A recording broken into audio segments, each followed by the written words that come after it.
Hello and welcome to the MikedUp Show. This is the season 4 where every mortgage has a story. We call ourselves the ultimate hub for the hidden stories behind the mortgage industry, and we bring them to life. My name is Michael Kelleher, Good afternoon. My name is Michael Zhao. and in every episode, we dive deep into the entrepreneurial spirits, the strategic insights, and the breakthrough innovations that build the world's greatest mortgage companies. So, listeners, whether you're advancing your career, are scouting for industry leaders, exploring opportunities, maybe you're in that fintech, prop tech world, come on over. You're in the right place. Let's get ready to unlock the story behind every mortgage lender. Let's dive in today with Gene Thompson III, President and CEO of InterLinc Mortgage. Uh, Gene has a large is a large IMB out of Texas. I think specifically Houston. We'll hear a lot more during the show today. And Gene, you have one of those rare stories. Your career, when we do hear this from time to time, but it comes out of one of the tougher markets, and somehow you turn that into a blueprint for leadership. I think you once said you invest in people, not markets, and so that's clearly Absolutely. worked out well for you.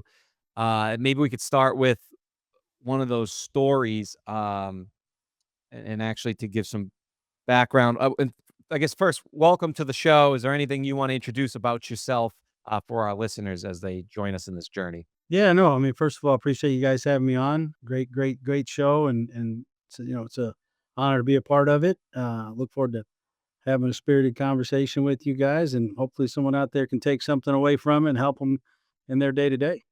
We had an opportunity up in Boston where I was working with this gentleman, Mark Treckenberg, and he has a title company, Silk Title, and he's doing some other things where he has Wade Boggs on his on a board of a couple companies he has. And so I reached out to your COO, Aaron D, and I said, you're already going to be here for the conference. You should come to the dinner. She's like, I'll see. We do a lot of things every time we go. She gets back to me. She's like, Gene said if I don't go see Wade Boggs, and so that's what we did. And one of the cool things about Wade is you can either hear stories about football. I'm sorry, baseball. Useful. You either hear stories about baseball or his hunting. I think he said he has about 200 and something animals in his house, and so he was talking about all the different animals that he has hunted. The only one that he doesn't have is the rhino. You get it, and then it's allowed to get back, a tranquilizer, and they count it for you. And then Monroe Thrower, who I'll see out at the MBA annual, a big name not just in mortgage but in the advocacy part of the world too.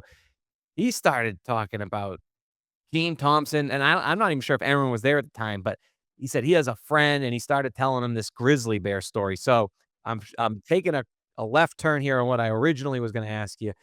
Could you maybe share with the audience this incredible story about resiliency and kind of facing adversity in a way that many of us wouldn't be able to handle?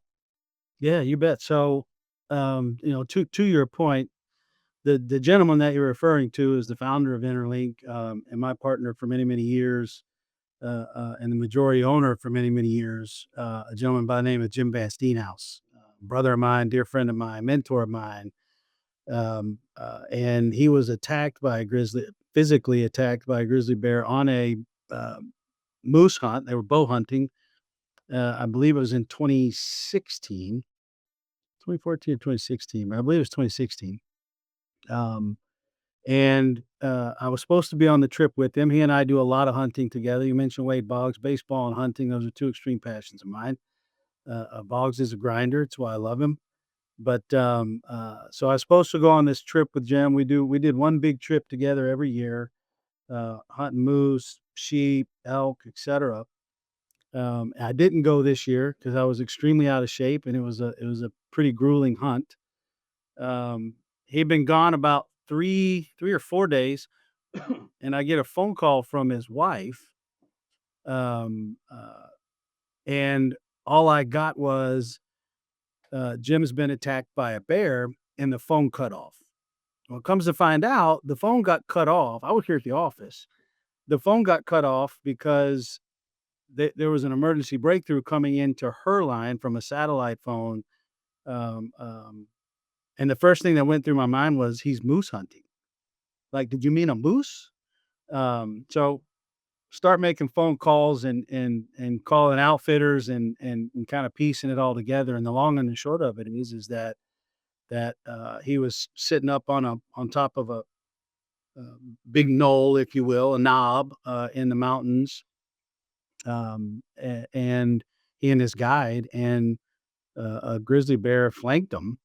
They never even saw it coming, and he heard something. They were sitting down glassing for moose, and he heard a rustle, and when he looked to his left, grizzly bear was like 6 feet from him, and it pounced on him and basically walked him down this knoll, biting at him. If you think about a dog, you know how a dog tries to bite and chases a ball. That was the way he explained it. And uh, Dogs are taught when hunters are attacked not to shoot the animal for fear of ricochet off of a bone to hit your hunter. And the guide had a rifle. Jim only had a bow. And so I guess it was getting to a point where the guide felt that the grizzly wasn't going to let go. And so he started shooting around the bear to try to get him to release Jim. Um, and it wasn't working. And this sounds like a TV movie, but the guy actually had one round left in his rifle. It's a true story. Uh, the kid's 20, I think he's 28 years old time. Um, and put one in the grizzly bear's hump right behind his neck. And he released Jim and ended up walking off into the woods, and then the chaos started, right? But so kind of fast forward, he had multiple staples in his head. He had puncture wounds on his back and his bottom, multiple lacerations, um, but survived it. Um, um, uh, and that basically set him on a path to deepening his faith and making a commitment that he was going to use that experience to bring others either to Jesus or closer to Jesus. And that's what he retired to do. He's got the Bear Man Ministries. It is fantastic. He travels around the country. Probably, if I may be getting this completely, I mean, not completely wrong. I may be a little bit off, but it's 180 days ish a year that he travels, um, uh, giving his testimony in churches, men's groups.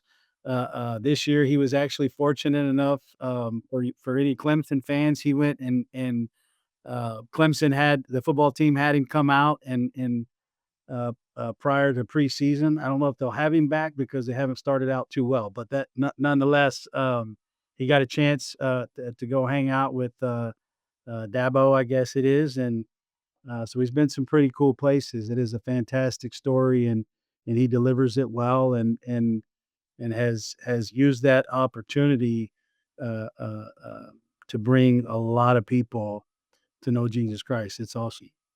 And that's what he does today, and he funds it himself. I mean, he is 100% committed. He is an outstanding individual. Wow, I don't even know how to follow that story. Like, Story, I got off on a total tangent. I think the question was using that to, how do you overcome tough scenarios? What's interesting about Jim and lessons that I learned from him over the years. I mean, he and I started working together in 1997. We had a small time apart, of about 4 years, and then joined back up together here at InterLinc in 2007. Um, when I joined Jim back at InterLinc, neither one of us had any equity. We were doing $60 million, $70 million a year, and we've invested in people over the years and been very fortunate, and have grown the company what I would consider a world-class organization, but doing it with the right hires and the right people over time. But Jim is Jim's a get it done guy. Loves challenges. We've been through plenty. You mentioned you started a company in 2007, and you hit 8, 9, and 10. Um, uh, which was extremely tough. But you get past that, and then you get into the standard business situations, and then you see him face a personal situation like this, and to use it the way he used it to motivate the organization, to motivate himself, to dedicate his life to be in the hands and feet of Jesus. You can't help but be inspired by those kind of things and learn. And a lot of it's about learning perspective. Things that apply to this market, perspective, right? The last 3.5 years for those of us that have been in the business 20 plus years has been extremely difficult. I would venture it's more difficult than 8, 9, and 10. And I've heard that emulated by others that have been around a while as well. But I try to continue to remind people to maintain perspective, right? We had a 20 and 21. I hate talking about it because it was unicorn years, but you got to remember that there's consequences to everything, good times and bad times. And we've all been extremely blessed in this business, and these tough times are really kind of ways to redefine the next 4 to 5 years, in my opinion. But it all kind of wraps itself together. Gene, in the book of Acts in the New Testament, there's a portion in a chapter talks about the Apostle Paul. He's in a storm, and if you think about someone just traveling on a boat, 2,000 years ago, right? There's no Travelocity or internet or ATMs or online banking. There's none of those creature comforts that we have today. So when you're traveling from city to city, say for example you want to travel from Greece to Rome on a boat, you're traveling through boats, and you're not just bringing yourself. The Apostle Paul, in order to support his ministry, had the business of being a tent maker.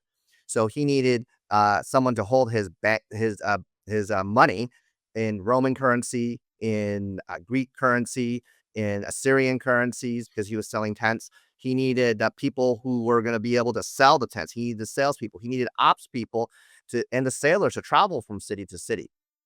And so in one of the journeys, the Apostle Paul is traveling, and there's a huge storm. And as the leader and as the apostle of the age, he began to throw things, food, supplies, rope. And the people who are looking at him, all his support people looking at him going, "You're crazy. You're nuts. What are you guys doing?" And the Apostle Paul goes and says, "Cheer up." In spite of that storm, he began to tell people to cheer up because of his faith of what God was not only accomplishing in his ministry, and also what he was looking in the big picture of God's got my back. Okay. Gene, can you give us some experience right now, especially over the course of the last 3 years, of where your faith had a larger picture of you? You might have had to do things in your business life that were uncomfortable, where your faith carried you, especially over the last 3 years, where IMBs are having issues fiscally, in business, sales, so on and so forth. What's the type of big experience mindset that you have, and how did you overcome that over the course of the last few years? If you can give us that experience. Yeah, yeah, I appreciate you making those references, Michael. And we're not shy about our beliefs around the organization, uh, and I think the easiest kind of correlation to what you're referring to would be I bought the majority stake. I bought Jim out, right? The majority stake in this organization. I was a minority partner and bought the majority stake in the organization 2 years ago, right? So you've got this You got July of 22 is when everything went to hell in a handbasket from a rate perspective, right? Things got extremely difficult very quickly. Um, and then I turn around 6 months later and push all in. Um, um, and the only reason, the only reason that I pushed all in is because I had been praying about that decision and I felt led that was the right decision by the Holy Spirit, 100%. Because on the surface, right, logically, it may not make the most sense. Timing, maybe going in all in at a different time, trying to buy Jim out at a different time, and all the things aligned. He was willing to do it. He didn't have to sell me the organization at the time, and you've got big companies swallowing up smaller, mid-sized organizations. You've got consolidation, and here, the David is saying, "Hey, we're gonna fight this. We're gonna fight this fight. We're gonna ride this storm out. We believe in what we're doing. We believe in the people that we have. This too shall pass. Give us an opportunity to get better, pursue excellence, and be ready. Be ready to strike when the opportunity is there." And that's what we've done and will continue to do as an organization. And to your point, conventionally, I don't know that everybody looks at that. I'm 50 years old. I guess about to be 52. Um, I've been extremely blessed to be in the mortgage business, and had some really good years, as a lot of us had. And instead of coasting that second half and taking what the market gives you, et cetera, we made a decision to double down and get after it, and that was 100% what I felt led to do by the Holy Spirit. Period. End of story. I respect how you're such a fighter. You have this phrase like that you have visions in the down markets, but for the audience that maybe knows what I do, or many that ask what I do, I think I meet with more leaders in lending at the C level than anybody in mortgage. And I do want to point out to any loan officer listening, Interlink has positioned itself, especially with the builder market.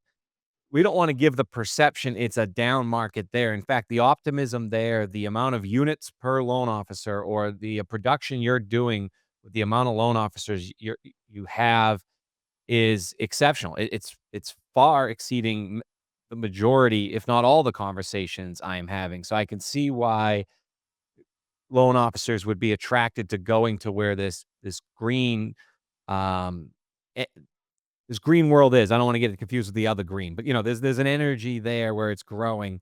And it reminds me of a podcast that you had, and it was might have been your guest, but talked about knowing a taxidermist. And it was cool because you mentioned like the taxidermist is so skillful and it's such a niche. Like famous people are calling him up all the time to do it. And I know, like, I think you guys talked about how loan officers are like the ultimate relationship business. But this little niche, like this person's clearly built around relationships, and one of the guests or your partner was at this party, and the famous people so sort of off in the side speaking to the taxidermist's father, who said this quote that stood out: "Down markets are where visionaries' visions get executed, so they can become realities in the up markets." Your builder business kinda reminds me of that, your market share capture that you're able to do even in this market, like, what's to come, I'm sure you have, ideas on that, but what could you teach the next up and comers, the down versus the up, about perspective or humility or timing or maybe luck? Sure. You said one key word. I believe that the mountaintop teaches you humbleness, and the valleys teach you humility, right? And there are times where they're both pretty close to one another in meaning. And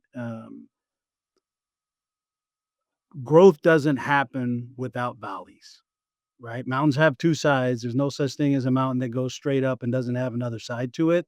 And so, we spent a lot of time talking to our managers and our originators over the last 3.5 years about, number one, controlling the controllables, right? You control your efforts every single day, irrespective of what the market does, right? So control the controllables. Just because the market's tough, your leads are down, your real estate agents are struggling, you've got to find ways to adapt, right? To continue to expand your net, right? Those are your actions. Help people, right? Be a giver, not just a taker, right? A lot of people talk about, when they talk about origination and going out and making sales calls and developing relationships, that conversation is about, what can you give me? Right? I provide a service, but what can you give me? Can you give me deals? Right? Turn that into a conversation about, with a referral partner, about, what can we do to help increase your business so that my business can get better as well? What can we do together? Right? How can I help you? And in return, how can you help me? Right? That's a partnership. And so, let's be a giver and not just a taker. Um, and understand that, I say this all the time, and I mean it with sincerity, is I believe that people make markets, markets don't make people, right? It's quotes on our wall here. We've got a T-shirt we give away at our annual meeting that says it. And I say it all the time because I'm a firm believer in that. And what I mean by that perspective is that people make markets, meaning that you are going to go out and create, right? You're going to go out and create the momentum that of the efforts that you put in, right? If you need 10 loans a month and there's only 20 loans available, then you better increase your market share to 50%. Make your market. Don't accept, right? Don't accept what the quote unquote market is doing. Well, the market's down, so the market's down 40%, so my business is down 40%, so that's okay. That's a mindset, right? It's not okay. It's only okay if you allow it to be okay, right? Change the narrative, do something different, and go out there and create your market. And it's easier to say than do, right? But if you wake up with that mentality on a daily basis, you find yourself falling into that routine, versus accepting the cards that you were dealt. Right? If you don't like them, redeal the cards. Do something different. When you say create the market, or we talk about mountains and peaks, just focusing on that mountain piece, and we say every loan has a story. Um, can you just talk about the builder business, the optimism behind builder businesses, and like what's the story of consumers that choose new builds over consumers up here in the Northeast where there's not much of it? Yeah. So the new construction business obviously it's a niche market, and it's an extreme blessing to be a part of. People ask a lot of times, like, how do you get involved in doing builder business? How do you make those relationships? And and there's multiple ways to do that, but our story has been bootstraps on the ground, right? A relationship starting at the salesperson level. You get an opportunity on a deal that goes sideways. You figure out a way to make it happen. And then that relationship turns into a conversation with a sales manager to a vice president of sales, because those decisions are made at the top of the house, right? If you want to be a preferred lender, the salesperson out in the field of a builder does not have the ability to make that decision. They have the ability to help you get a conversation, right?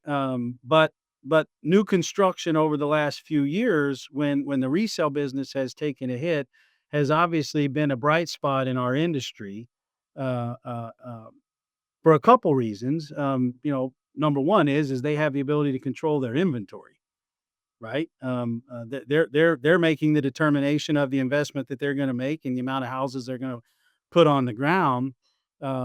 Number two is that with the rate changes, they've had the ability through, as an example, bulk forward commitments, to artificially incentivize sales through bought down permanent interest rates, which you guys are well aware of, and has been a huge boost for them to be able to generate sales.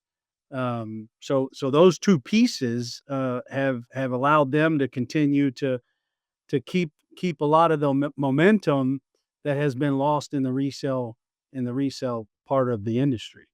Gene, in the builder market, uh, builders such as Lennar or Pulte, they have their own lending capacity.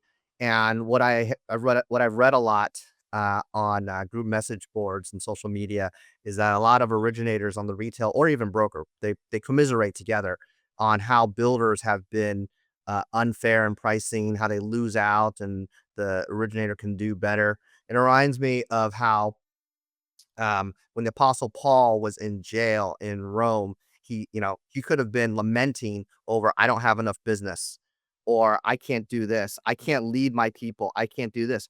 But out of during that time period, he also wrote 2 letters to Timothy. Timothy was a young person, for those who don't know that book. And as a young person back then, he could have been anywhere between 13 to 20 years old. And I think that if you are young in the business and you feel like that you've been put into business jail and you don't know what to do, Gene, you're a leader in this industry. What can you speak as a word of encouragement?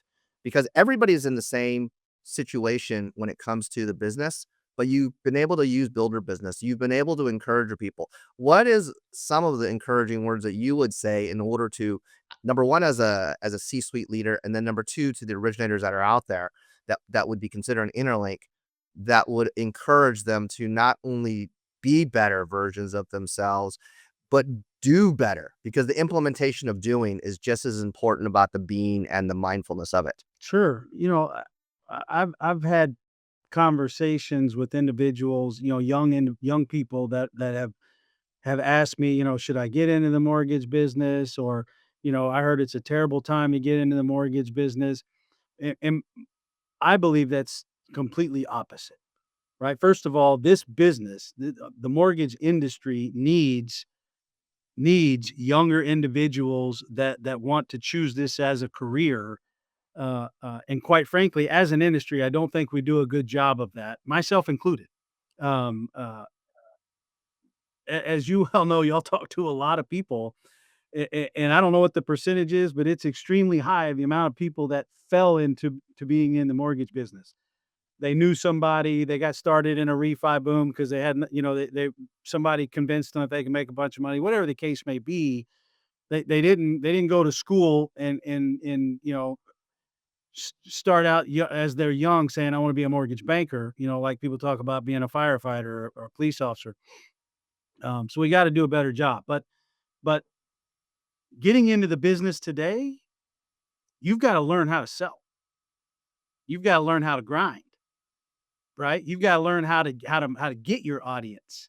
You've gotta learn how to capture, the attention of someone when you do get an audience, right? And if you got into this business in 20 and 21, 2019, 2018 even, right? I mean, we ran 15 years off of a government-funded monetary policy that we all benefited from. Right? Those of us that have been in the business a long time, we love 20 and 21, but we all knew that it wasn't sustainable, right? We did 5 years worth of business in 2 years. All you gotta do is look at the history, right? And but this business is going to continue to improve, and we're gonna get back to standard cycles that we've seen up and prior to 15, 18 years ago, where you go on a 3 to 5 year run, and then you have a little bit of a downturn, which i.e. ability to grow, and then you go on another growth cycle. But learning that in today's environment, from my perspective, is going to set individuals up when things start to turn for extreme success, versus learning the business when things are at a peak or close to a peak. You get drawn into that. This is the way that it always is, and that's a farce. It's just not true. And I think you lose a lot of the valuable lessons that you have to learn, especially in a cyclical business like ours, without going through these valleys. And the sooner you can learn those lessons, and overcome those challenges, the better equipped you are for when they happen again, because it will happen again. History repeats itself. We all know that. And as history repeats itself, this is a great opportunity to reset sometimes, to get ready for that next splash, to get ready to scale. I always say, you keep doing what you've always done, you're going to get what you've always got. So Yes. we want to go to our great sponsors to show some of the new technology people and lenders can use going into these new markets. And we'll be back on the other end to ask Gene some more questions about his company and himself. Verifying income for all your applicants means you need roughly 23 different vendors and waste hours and hours of your team's time. But with TrueWork, it's just a single place for all your income verification needs, so you get the most advanced VOIE solution. TrueWork combines all major verification methods into a single, easy-to-use platform to give you a completion rate of 75%, cutting your costs by up to 50% and getting real results for your team. TrueWork, your one-stop shop for income verification. Click, verify, repeat. Where the company can do the configurability. So we have no code on this, so they can go in their settings, they can set it up all the way down to the loan officer if they want to. We also have a customer support team that's assigned to each account. If they want, they can overhaul everything if they wanted to. They have a new product, especially dynamic apps. With dynamic apps, we can fit multiple. We can fit the Fannie Freddie loans. We can new construction, one-time close, HELOCs. Whatever those workflows are, they can design that workflow for each individual app. Now, what's going to take it to the next level is the AI and the OCR piece. Cyber and wire fraud. Can you afford the risk? Today's automation and technology-based trends demand solutions to fraud threats. Funding Shield provides lenders and investors real-time transaction-level verification, certified wire fraud protection to protect loss of funds at closing due to cyber-based and other threats. We help improve your bottom line through fraud prevention, risk management, and validating the parties and documents involved in mortgage closings. Prevent fraud and theft on your closings. Gene, I have to say, I love your podcast. And one of the episodes was Halloween episode. It was from 2024, stood out because that's about Halloween right now. And you guys were talking about trap season, not like almost like a trap game in football, right? Like in the schedule in another week. And you were specifically saying the fourth quarter. We have a lot of holidays coming up, a lot of coffee cake coming into the office. Can you say now what maybe you feel is different about this year? We just talked about a possible valley going into a peak, and maybe how you personally balance strategy versus culture in Q4 to prepare for Q1. Yeah, great question. I mean, we just had a meeting earlier this week. One of our monthly scheduled meetings, and with some of our leadership, and what I spent time talking to them about was, the fact that we are in Q4, and there's really two pieces to Q4. We got to finish strong, and we got to plan for 2026. We're big on measurements here. We're big on budgets. We're big on goals, knowing where you're going, right? What gets measured gets done.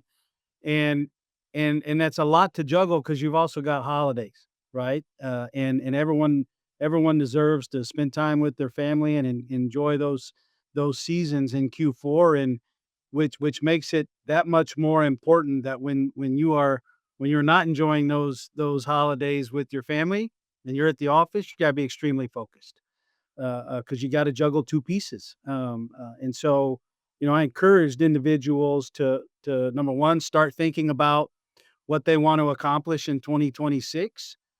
You can't wait till January to document that. So where are you? Where are you in your goals today? What do you have? You got 2.5 months left to finish the year strong. Where do you need to move the needle? And then what do you want to accomplish next year? And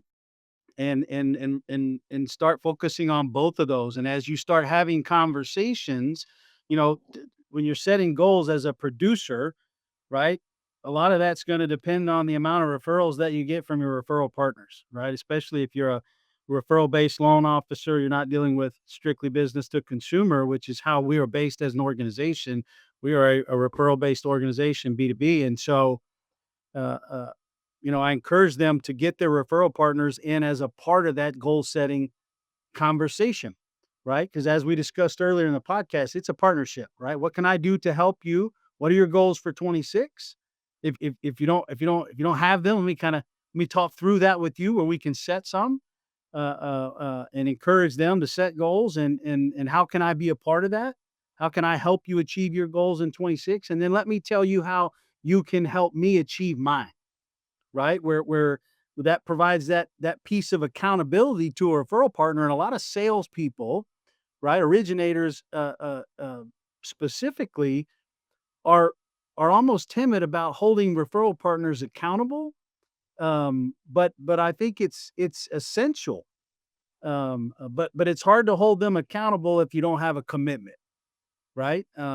So I think, what I encourage them is to make their referral partners a part of that goal setting conversation as it relates to setting the goals for 2026. It also gives you an opportunity to talk to them about that Q4 push, right? What can we do to close the year strong together? But when you're home, man, be present, be intentional, recharge your batteries, and come back to the office ready to go. Gene, I'm going to refer back to the book of Acts. It's chapter 21, verse 1. And when I read this to a lot of people, it seems like a verse that's so inconsequential, but yet very meaningful to me as a business person. And it says, "And when we parted from them and set sail, we took a straight course and came to Kos, and on the next day to Rhodes, and from there to Patara."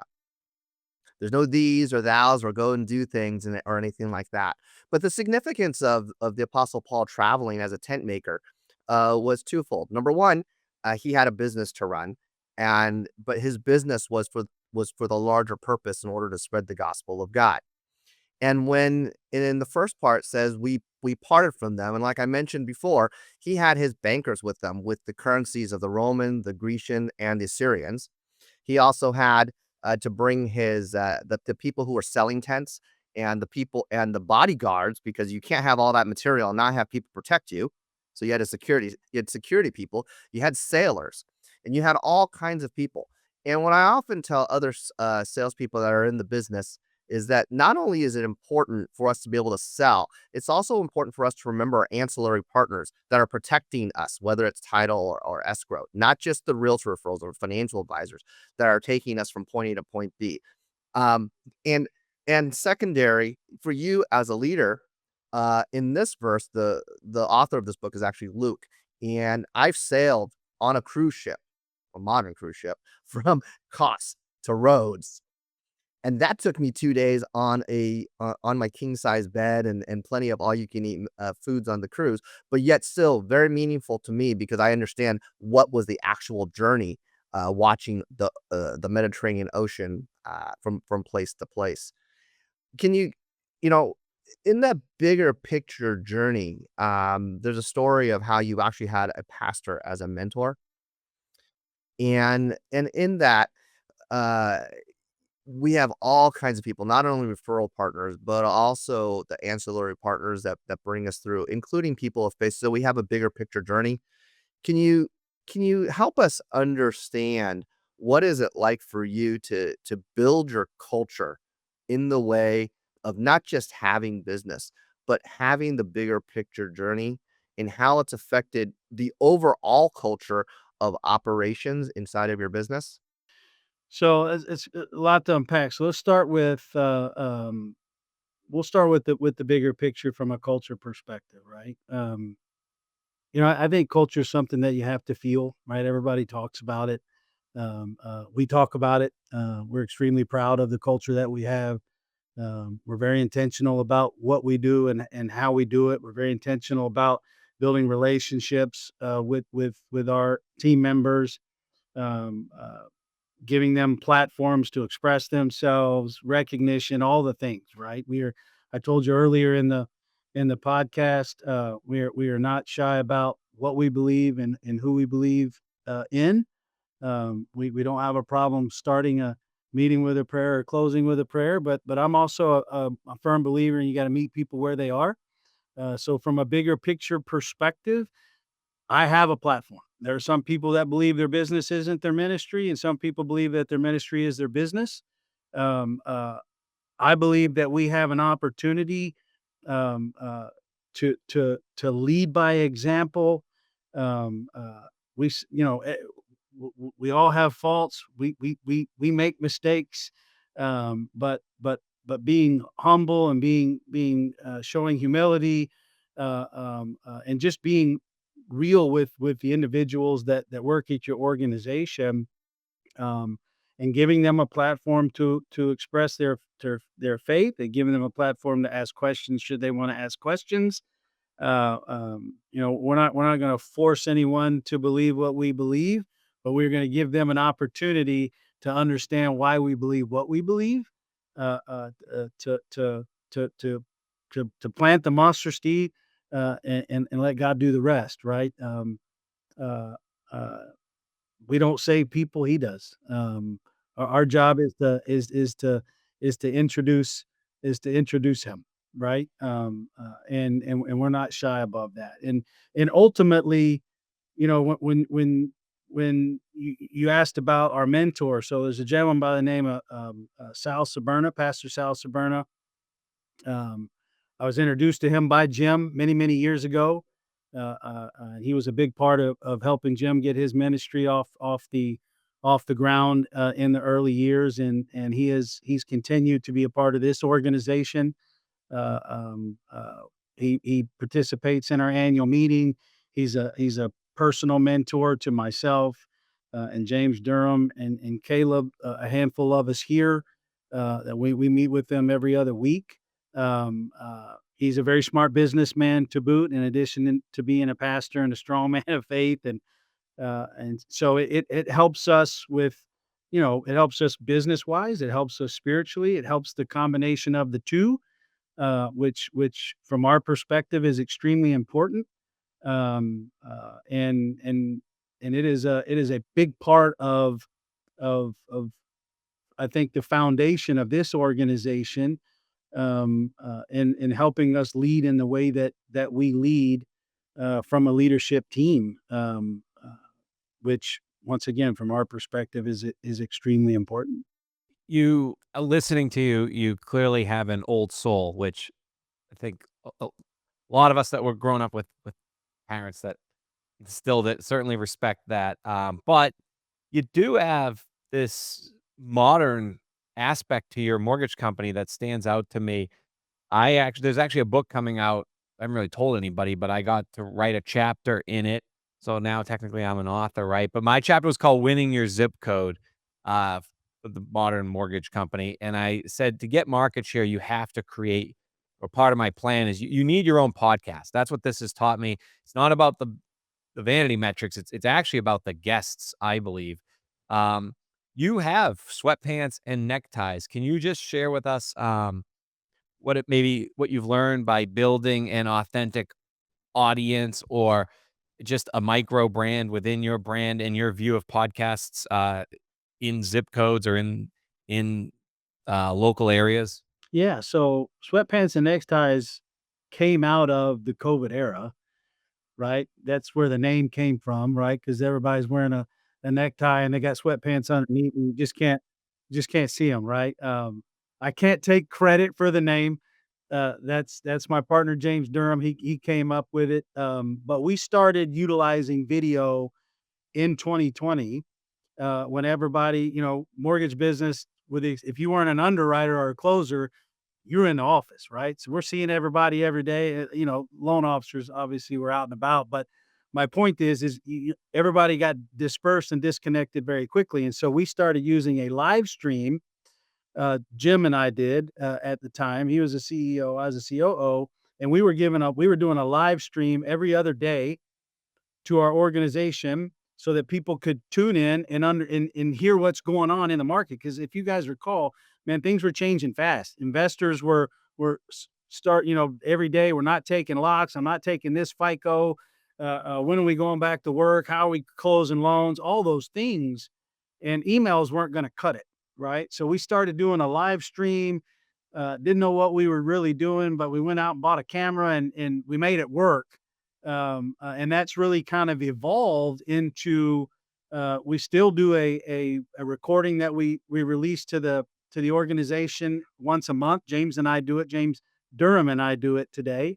Um, uh, it's just not live anymore. It's taped, but uh, we do the podcast came out of it, Sweatpants and Neckties, um, and we've had multiple seasons of the Sweatpants and Neckties. You know, there was a point where he was interviewing different individuals throughout the real estate industry and business leaders, like you've done yourself. Don't quite have the following that you have, Michael, but and then we transitioned into he and I really sitting down and talking about topics in the industry, some of which, you know, they're really kind of backroom conversations, LO comp and this whole new, you know, translating. I think you mentioned at one point, you know, I've said multiple times, the mortgage business created the transfer portal way before the NCAA did, right? Where you see people jump from company to company and I'll pay you this. No, I'm here 2 years and I'll pay you that. And and a lot of people don't want to talk about that openly, right? So we've attacked some of those topics. But to your point, it's about reaching people. And this is the platform to do it. Your type show, in building relationships and letting people get a glimpse of who you are that you can't display in an email. I don't care how, you know, beautiful your picture is and how great the caption is, right? You can't get personality from a piece of paper. And so I think those things obviously are extremely important, and will continue to be more important as we move forward. I think that one of the things that that really helps us understand your business, especially as we go head into the holidays, is how to appreciate the journey that you've been on. And I think that as a part of this journey, faith has been a large part of it. Religion is when man tells us what to do. Faith is allowing God to not necessarily have us do what is right, but establishing the right kind of testimony for growth for the kingdom of God. And I think that when you're allowing your faith to dictate you, and that's your value system. When your values are clear, your decisions are easy. What are the things that you're trying to do at the moment in order to expand the capacity of growth in your organization? As you know, it's hard to recruit and it's hard to even do business, but especially during this time in November, December, and then just after with that lull.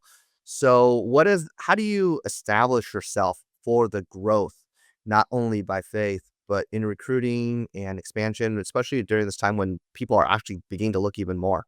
Yeah. So, you know, my personal opinion is there is a season coming that we have not really gotten into yet with all of the consolidation in our business that there's going to be an extreme opportunity coming. I thought it would have already shown itself, to be honest with you. But it hasn't with this lag that we've seen in the industry, longer than I think anyone expected it to be, certainly me.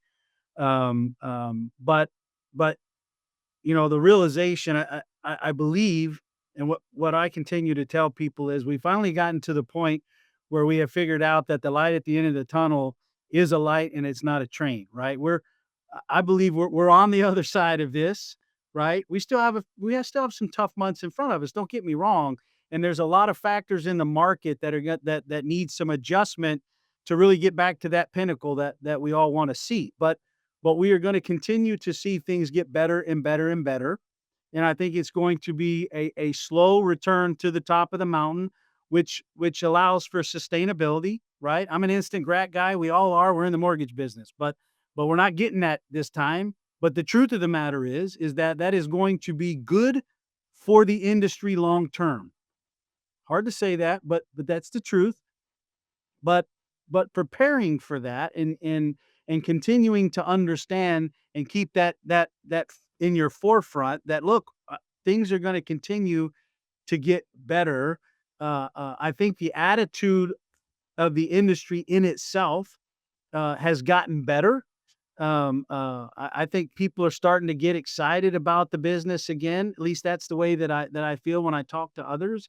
And so we've had this consolidation, lots of acquisitions, and that will work for some individuals that were part of that merger, got caught up in that and got caught up in the acquisition. It won't work for everybody, right? For some, it was a great thing, right? For some, it's just not.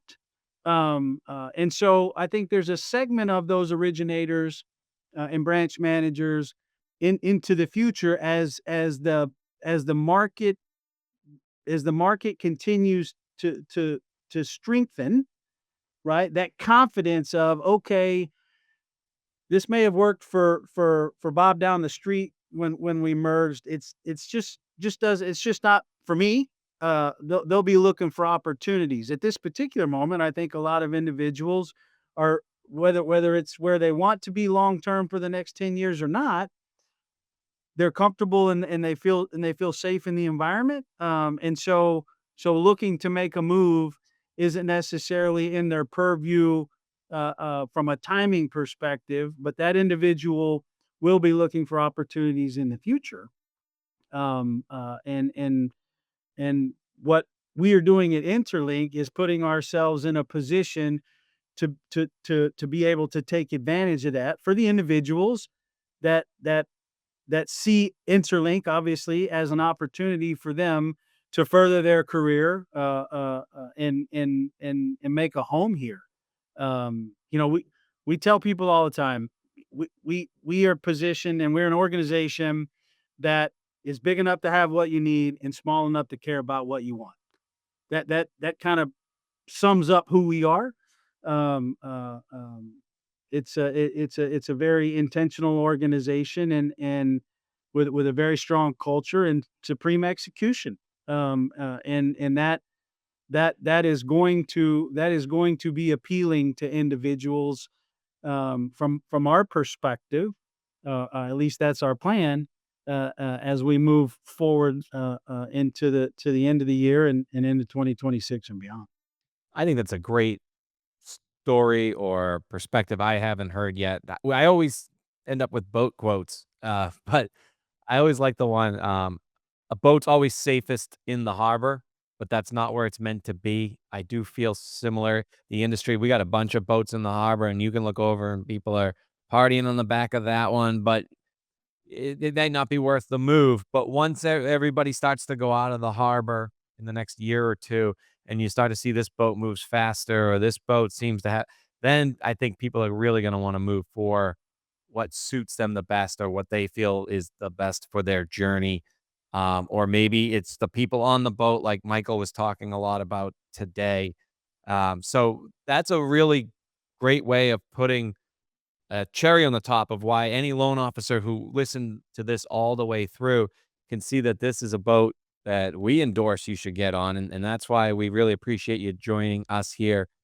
And if you enjoyed today's insights, please subscribe, share with your network, and connect with us on social media.